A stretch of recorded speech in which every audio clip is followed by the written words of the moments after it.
हुमायूं का वीडियो, 1000 करोड़ की डील का जोर।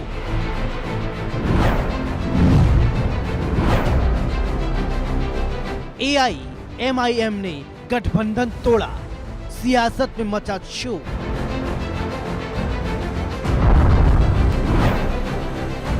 टीएमसी का सियासी वार, आरोपों की बौछार।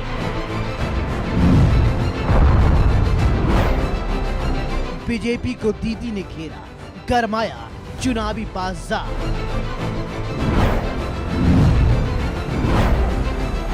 बंगाल का स्टिंग ऑपरेशन। बंगाल का स्टिंग ऑपरेशन। तो चलिए शुरू करते हैं आंकड़े हमारे फैसला आपका।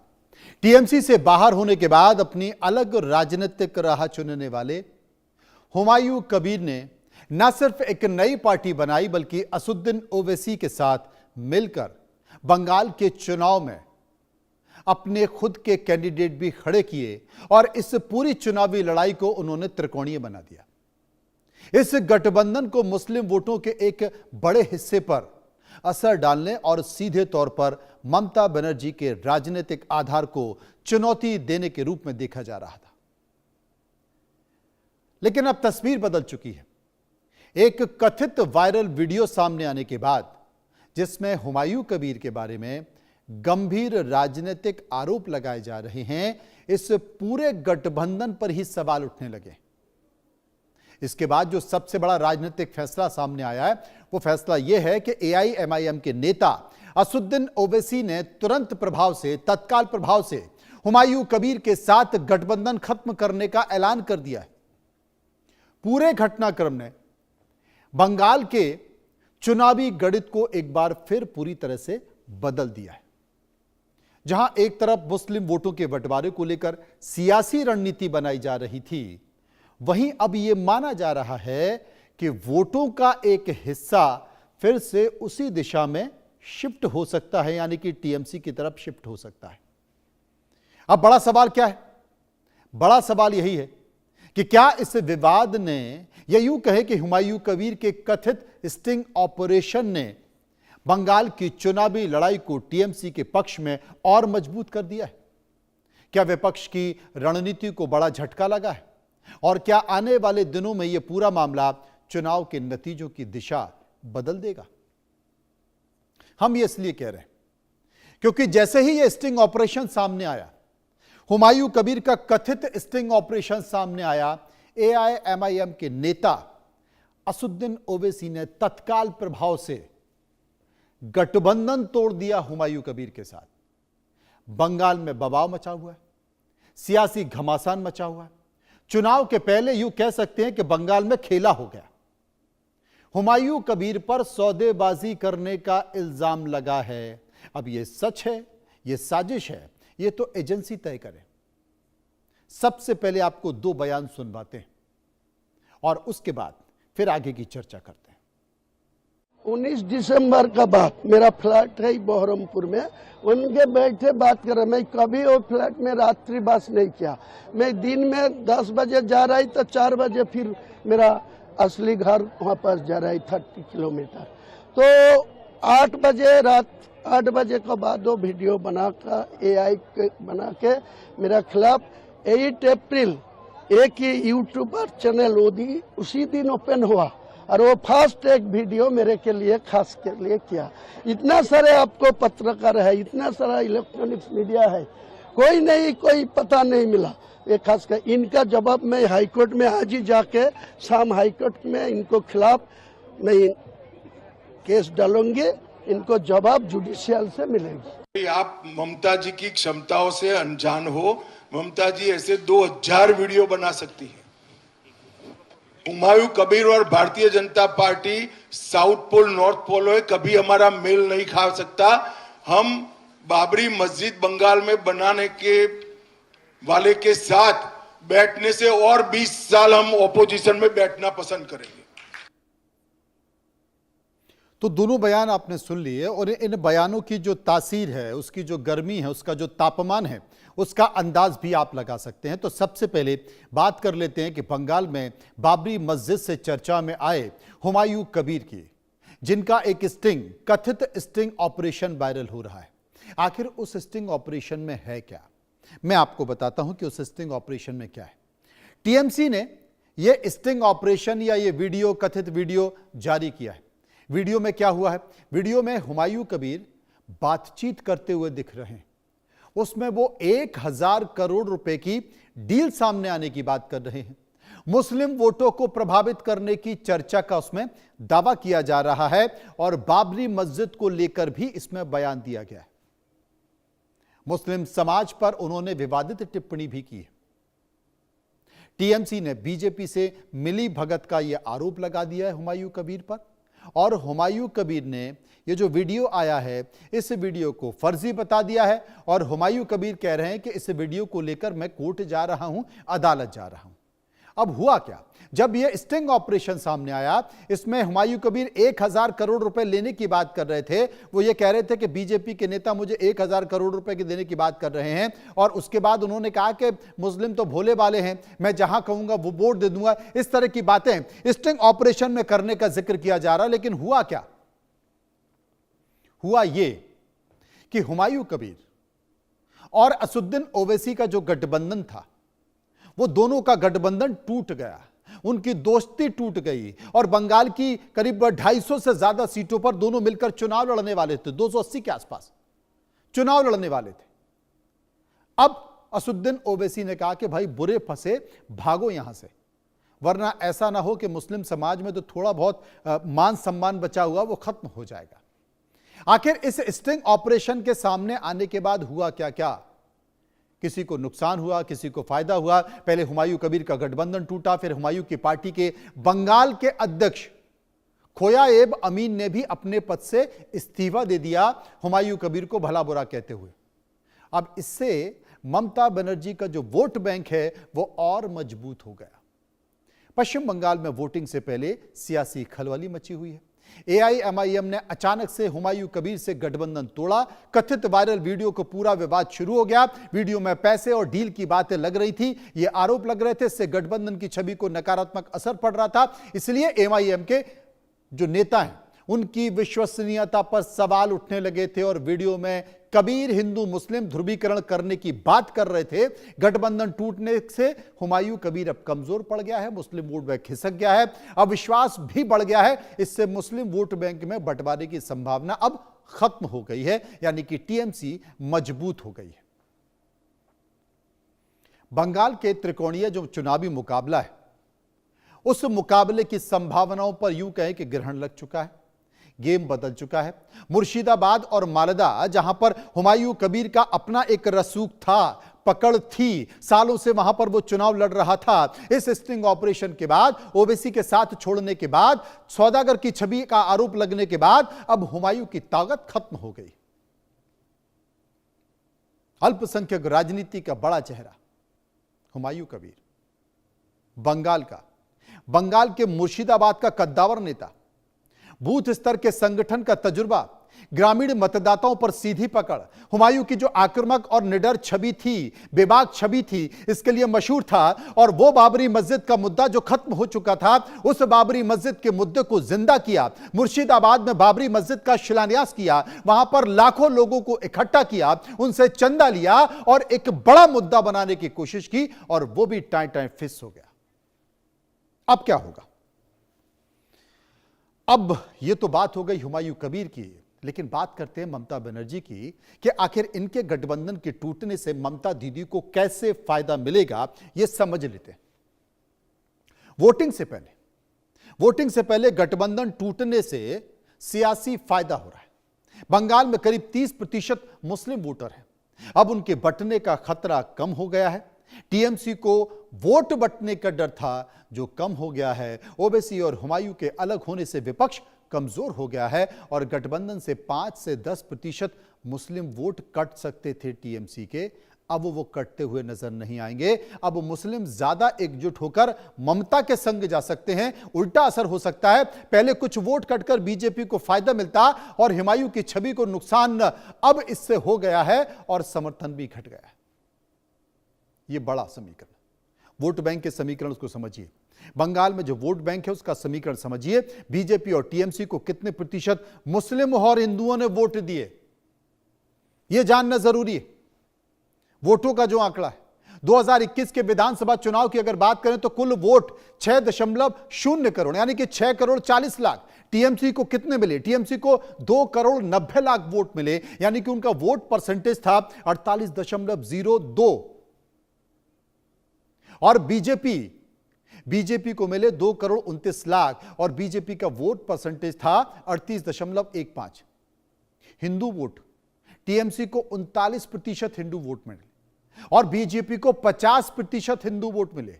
मुस्लिम वोट कितने मिले? टीएमसी को 75%, 75% वोट मिले और बीजेपी को मुस्लिम वोट मिले 7%। यह आंकड़ा है पूरा। इसलिए 75% को बांटने की कोशिश की जा रही थी जो फेल हो गई है। अब यह भी जान लेते हैं कि बंगाल चुनाव में कब तक कितने वोटर घट चुके हैं, कितने नाम कट चुके हैं। अब तक जो कुल नाम थे वो करीब 90,60,000 वोट कट चुके हैं, जिनमें हिंदू 57,47,000 वोट हैं जो कट गए हैं और जो मुस्लिम मतदाता हैं वो 31,10,163 मुस्लिम मतदाता हैं जो कट गए हैं।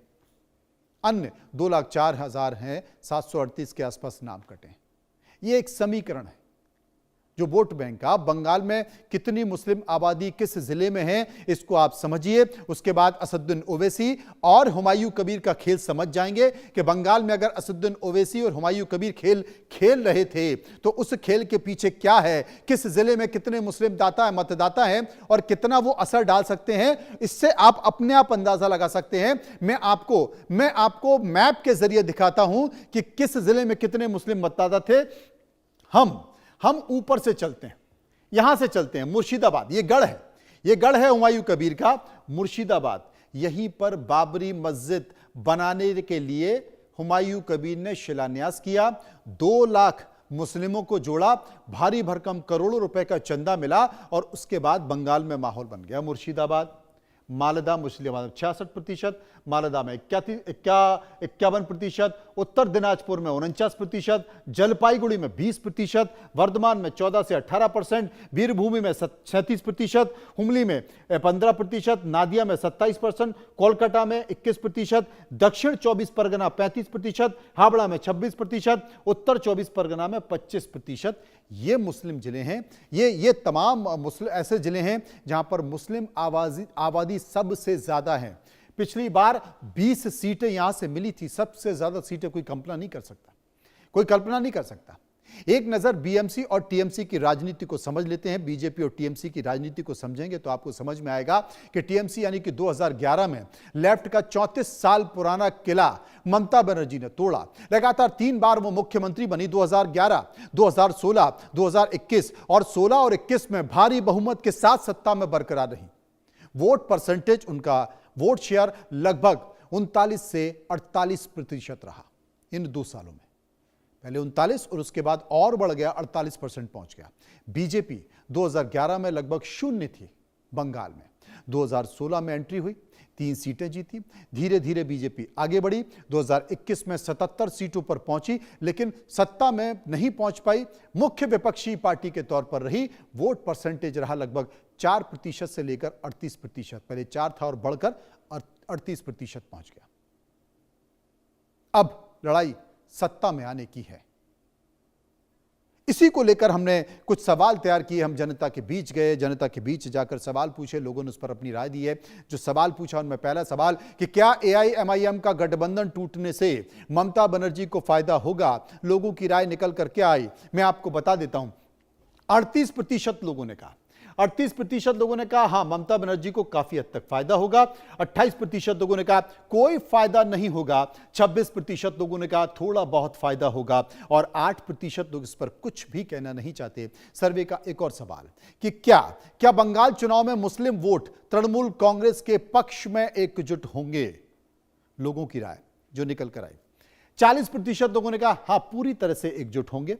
29% ने कहा नहीं, खेला हो जाएगा और 25% ने कहा कुछ हद तक और 6% लोग जो कुछ भी कहना नहीं चाहते। सर्वे का एक और तीसरा सवाल जो हमने पूछा, तीसरा सवाल कि क्या भारतीय जनता पार्टी के घोषणा पत्र से वोटरों का मन बदलेगा? आपकी राय क्या है? लोगों की राय निकल कर आई, क्योंकि आज ही भारतीय जनता पार्टी का घोषणा पत्र आया है। 40% लोगों ने कहा हाँ काफी हद तक असर होगा, 25% ने कहा कोई असर नहीं होगा, 21% लोग कह रहे थे थोड़ा असर होगा और 8% इस पर कुछ भी कहना नहीं चाहते। सर्वे का एक और चौथा सवाल, क्या इस चुनाव में मुस्लिम वोटर भटक सकते हैं या फिर बंट सकते हैं? आपकी राय। 23% लोग कह रहे थे हाँ मुस्लिम वोटर बढ़ सकते हैं, 38% लोग कह रहे थे नहीं मुस्लिम वोट एकजुट रहेंगे, 30% लोगों ने कहा कुछ भटक सकते हैं कुछ, और 9% इस पर कुछ भी कहना नहीं चाहते। सर्वे का एक और सवाल, पांचवा अंतिम सवाल कि क्या आने वाले चुनाव में किस पार्टी को ज्यादा चुनावी बढ़त मिल सकती है? जो राय निकल कर आई वो राय आपके सामने, अपनी अपनी राय है, हम क्या करें। टीएमसी 45%, एआईएमआईएम 3% और 52% लोग बीजेपी का जिक्र कर रहे थे। लोग कह रहे थे कि बीजेपी को ज्यादा बढ़त मिल सकती है। तो क्या बीजेपी की सीटें बढ़ेंगी, बीजेपी सत्ता में पहुंचेगी? ये पता करने की कोशिश करते हैं, जानने की कोशिश करते हैं। मेरे साथ कुछ मेहमान जुड़ गए हैं। माधवी अग्रवाल, प्रवक्ता बीजेपी, अजय वर्मा, नेता कांग्रेस, राम प्रकाश पांडे, नेता टीएमसी, और सैयद नाजिम अली। सबसे पहले मैं माधवी जी के पास चलूंगा, उनसे जानने की कोशिश करूंगा। माधवी जी, टीएमसी ने बड़ा खुलासा किया है कि कथित स्टिंग ऑपरेशन आया है और यह कहा जा रहा है, पूरा आरोप बीजेपी पर लगाया जा रहा था कि साहब बीजेपी की मिलीजुली खेल था और जो स्टिंग ऑपरेशन है उसमें हुमायूं कबीर जो कह रहे हैं उससे तो ऐसा ही लगता है। तो क्या ये मान लिया जाए कि जो अल्पसंख्यक वोट इस गठबंधन से छिटक रहे थे टीएमसी से, वो और तेजी और ज्यादा ताकत के साथ वहां पर पहुंचेगा? देखिए, ऐसा है कि हुमायूं कबीर किसके एमएलए हैं और किस पार्टी से आते हैं और किन्होंने उनको जो है अपनी पार्टी से निकाला था, और जब उन्होंने घोषणा की कि वो बनाएंगे मस्जिद, तो उस समय किसकी प्रशासन जो है उनको संरक्षण दे रही थी, किसके लोग थे जो उनके पीछे खड़े हुए थे? सिंपल सी बात है, ममता बनर्जी ने खेल रचाया था बहुत बढ़िया तरीके से, और वो एक ध्रुवीकरण की राजनीति जो है वो पश्चिम बंगाल में फैलाने की कोशिश, बीजेपी को बदनाम करने की कोशिश जो उनकी थी वो कर रही थी। और इसी में सपोर्ट देते हुए जब हुमायूं कबीर ने कहा कि यहाँ पे जितने भी हिंदू हैं उन्हें हम काट के भागीरथी में डाल देंगे, तो ममता बनर्जी ने उस पर कोई एक्शन नहीं लिया था। ये क्या था, मतलब एक्शन नहीं लिया उन्होंने। उसको अरेस्ट करने की जगह वो उनकी पार्टी में रहे, तब तो उन्होंने उसको निष्कासित नहीं किया।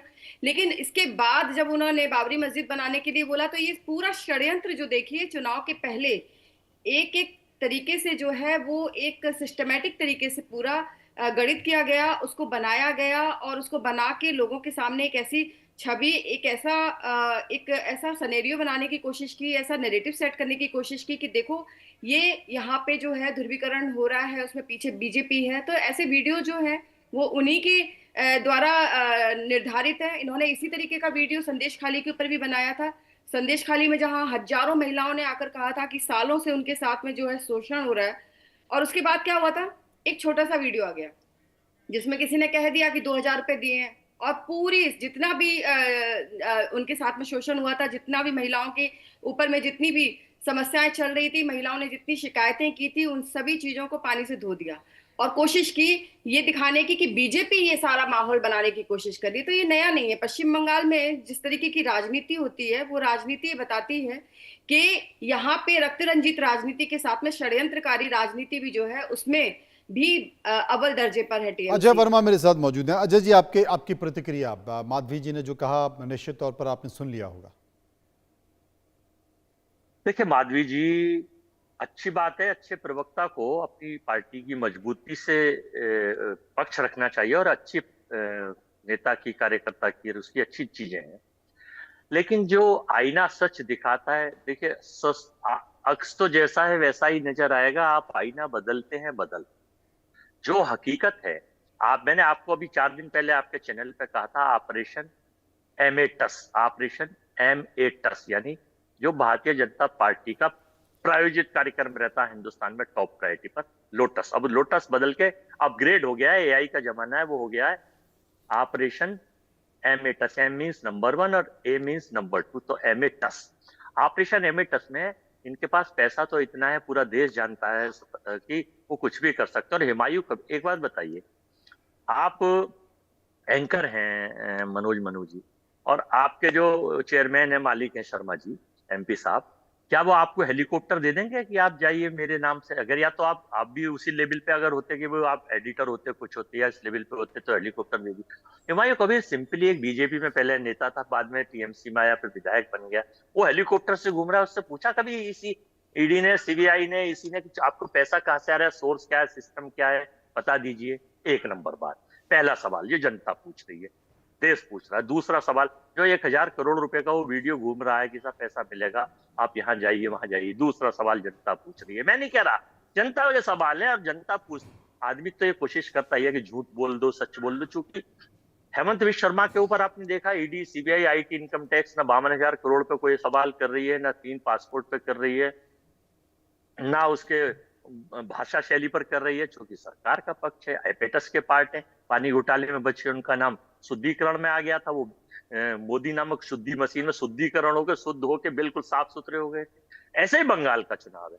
बंगाल में माँ माटी मानुस, देखिए कांग्रेस पार्टी बंगाल में एक ही क्वालिटी, ज्योति बसु साहब रहे काफी साल, कांग्रेस की सरकार भी काफी टाइम रही वहां, उसके बाद ममता जी की सरकार भी वहां लगातार चली रही है। तो उनका एक ही तरीका होता है कि वो अपना एक पैटर्न है, अपना एक सिस्टम है बनाते हैं। हमारी लड़ाई, हम भी अपने सारी सीटों पे 284 सीटों पे हम लोग लड़ रहे हैं 284 पर, लेकिन हमारी कोशिश ये है कि भाई लड़ाई लड़े, हम देश हित में लड़ाई लड़ते हैं, हम चाहते हैं बंगाल हित में लड़ाई लड़े, और अपनी तरफ से हर पार्टी पूरी कोशिश करती है।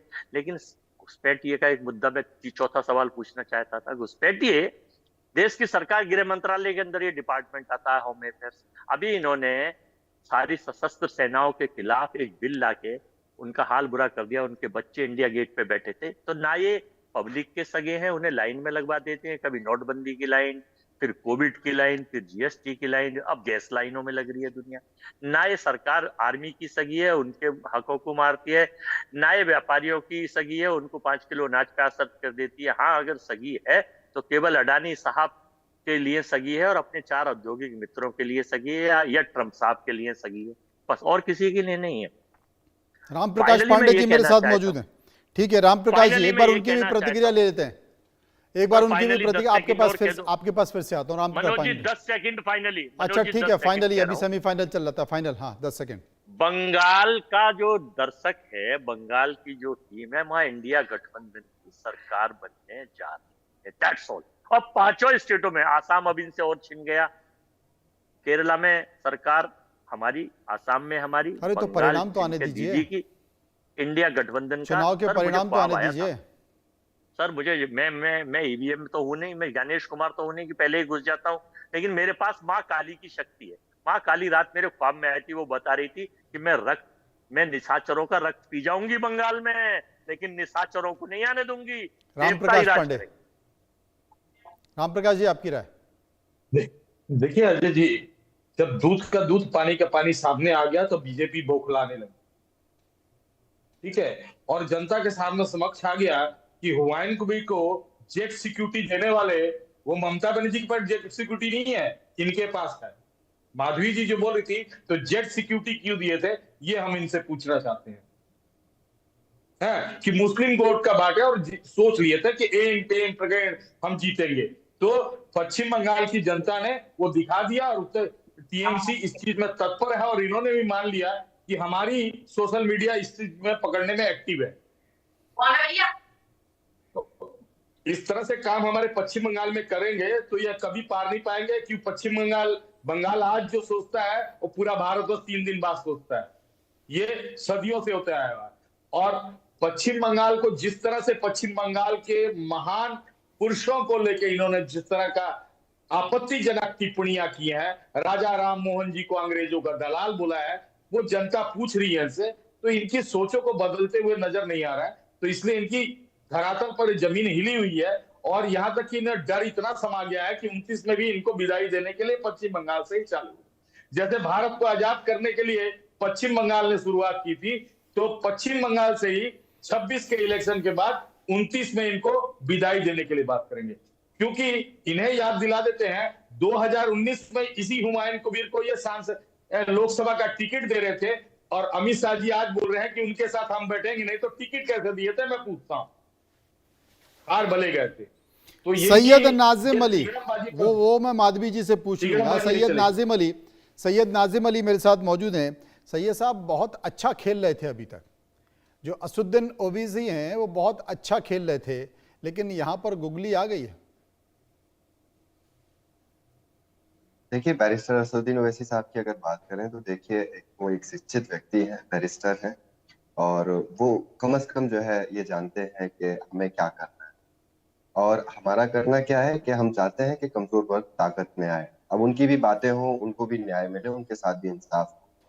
अब हम उसी के सिलसिले में हर जगह जा रहे हैं कि हम जो सियासी हिस्सेदारी को लेकर निकले हैं, वो हर प्रदेश में हम चुनाव लड़ रहे हैं। हम एक राजनीतिक दल है जैसे अन्य दल है, और वहाँ के जो क्षेत्रीय दल हैं, हम उनसे हाथ मिलाने की कोशिश करते हैं कि सब मिलके आइए, सब मिलके न्याय की बात करते हैं, इंसाफ की बात करते हैं। ठीक है, तो ऑल इंडिया मजलिस इत्तेहादुल मुस्लिमीन अगर बंगाल पहुंची है, तो मैं एक चीज देख रहा हूँ कि बहुत ज्यादा लोगों में बौखलाहट हो रही है, बहुत ज्यादा लोग घबराए हुए हैं, और ये घबराना उनका बनता भी है, क्योंकि अब कमजोर वर्ग अपनी अपनी हिमायत में खड़ा है। वो अपने लिए बात कर रहा है, अपने हक की बात कर रहा है, अपने राइट्स की बात कर रहा है, और जो उसके साथ सियासी फरेब हुआ है, सियासी झूठ जो उससे बोल के जो उसके साथ फरेब किया जाता था, अब वो कम से कम जागरूक हो चुका है। और यकीन मानिए, बैरिस्टर असदुद्दीन ओवैसी साहब के साथ बड़ी तादाद में लोग जुड़ेंगे। और रही बात हमारे विश्वास की, तो हमने सब पे विश्वास किया है, हमसे बहुत हमेशा झूठ बोले गए। हमने ममता दी पे विश्वास किया है, हमने उनका सहयोग किया है, और देखिए वर्षों से वो आज सीएम है। और हमारी पासवान की देखिए, हमारी हालत देखिए, क्या हालत बना दी इन लोगों ने। कभी कोई अगर हम अपनी बात करने लगे तो लोग हमसे नाराज हो जाते हैं कि नहीं नहीं, आप अगर आपको मुसलमानों का न्याय, अगर मुसलमानों का भला करना है, कमजोर वर्ग का भला करना है, या सबको साथ लेके चलना है, तो सबकी सियासी हिस्सेदारी दे दीजिए। तो मुसलमान अगर हिस्सेदारी की बात कर रहा है तो क्या गलत कर रहा है, सभी ने की है भारत के अंदर। नहीं तो वही तो हिस्सेदारी की बात हुमायूं कबीर भी कर रहे थे ना, वही हिस्सेदारी की बात हुमायूं कबीर भी कर रहे थे। अब जो जो जो कथित बेस्टिंग ऑपरेशन है, उसमें तो ऐसा लग रहा है कि वो मुस्लिमों के वोट बैंक को बेच रहे हैं, सौदा कर रहे हैं। देखिए, बात मैं हुमायूं कबीर की बात नहीं कर रहा हूं, मैं बैरिस्टर असदुद्दीन ओवैसी साहब की बात कर रहा हूं। अरे कि अभी तो आप साथ में थे ना, ताजा ताजा अलग हुए हैं, अभी तो साथ में खेल रहे थे। सर, कांग्रेस के अंदर कांग्रेस के बहुत सारे विधायक जो है जाके आज भाजपा में है। ठीक है, लोग कहीं से कहीं भी जाते हैं, ये सियासत है। ठीक है, हमारा विचार साफ है कि हम कमजोर वर्ग को ताकत देके रहेंगे, और हम हर प्रदेश में जाएंगे, और यकीन मानिए कमजोर वर्ग को ताकत देंगे, किसानों को ताकत देंगे, छात्रों को ताकत देंगे, मुसलमानों को ताकत देंगे। और इससे अगर किसी को परेशानी होती है तो माधवी जी, अभी अभी रामप्रकाश पांडे टीएमसी की तरफ से आवाज आ रही थी, अजय वर्मा भी उसी बात का जिक्र कर रहे थे। ये कह रहे थे कि साहब, बीजेपी अब 20 साल विपक्ष में बैठने की बात कर रही है कि हम हुमायूं से संबंध बनाना या उसके साथ खड़े होने से अच्छा तो हम 20 साल विपक्ष में बैठकर सहने को तैयार हैं, लेकिन उसके साथ हम नहीं रह सकते। लेकिन पांडे जी कह रहे हैं कि साहब, फिर उनको इतनी भारी भरकम सुरक्षा क्यों दे दी है, फिर बीजेपी ने उन्हें पहले लोकसभा या पहले चुनाव लड़ने का टिकट क्यों दिया था। देखिए, ऐसा है कि ये बार बार टिकट की याद दिलाते हैं, लेकिन ये भूल जाते हैं कि जब इन्होंने यहाँ पर हिंदुओं के खिलाफ जब बातें की थी और माइक पर इतना चिल्ला चिल्ला के इन्होंने भाषण दिया था, और ममता बनर्जी की पार्टी में रहते हुए ममता बनर्जी ने तब कोई एक्शन नहीं लिया था। जब ये ईट गारा पत्थर उठा उठा के मस्जिद बनाने के लिए सब एकजुट हो गए, ममता बनर्जी की प्रशासन हाथ बांधे खड़ी हुई थी और इनको पीछे से सपोर्ट कर रही थी। तब ममता बनर्जी को याद नहीं आई। भाई बिल्कुल, हम अभी भी कह रहे हैं कि आइडियोलॉजी हमारी इनके साथ में मैच नहीं करती है, लेकिन रही बात जब उनको टिकट दिया गया था तब सामने नहीं आए थे, तब वो आक्रांता की मस्जिद बनाने के लिए आमादा हो गए थे। तब उन्होंने हिंदुओं को काट कर भागीरथी में फेंकने की बात नहीं कही थी। तो भाई, मुस्लिमों को अगर मुसलमान कम्युनिटी से कोई आते हैं और उनको अगर टिकट दे दी जाए और बाद में फिर वो इस तरीके का रंग दिखाए ममता बनर्जी के कहने पर, सपोर्ट में जब टीएमसी जब पीछे से उनको पूरी होल्डिंग करती है, तो भाई फिर बिल्कुल कहेंगे कि हमारी आइडियोलॉजी नहीं मैच खाती है उनके साथ में, और कभी भी नहीं हम उनके साथ में हाथ मिला सकते। ये प्रश्न का उत्तर तब उन्होंने दिया था जब उनसे पूछा गया था कि क्या असदुद्दीन ओवैसी जी और इनकी पार्टी जो है बैक सपोर्ट आप लोगों को कर रही है, यहाँ पे ध्रुवीकरण से आप लोगों के पास में वोट लाने की कोशिश कर रही है। तो ये उत्तर था, और ये उत्तर मैं अभी भी रिपीट कर रही हूँ कि बिल्कुल हमारी आइडियोलॉजी मैच नहीं करती है। लेकिन एक बार तो इन्होंने ये भी कहा ना कि ओवैसी जी जो है वो हमारी बी टीम है, बी टीम बनकर पश्चिम बंगाल में काम कर रहे हैं, और वहीं उनके जो प्रवक्ता आए हैं, उनकी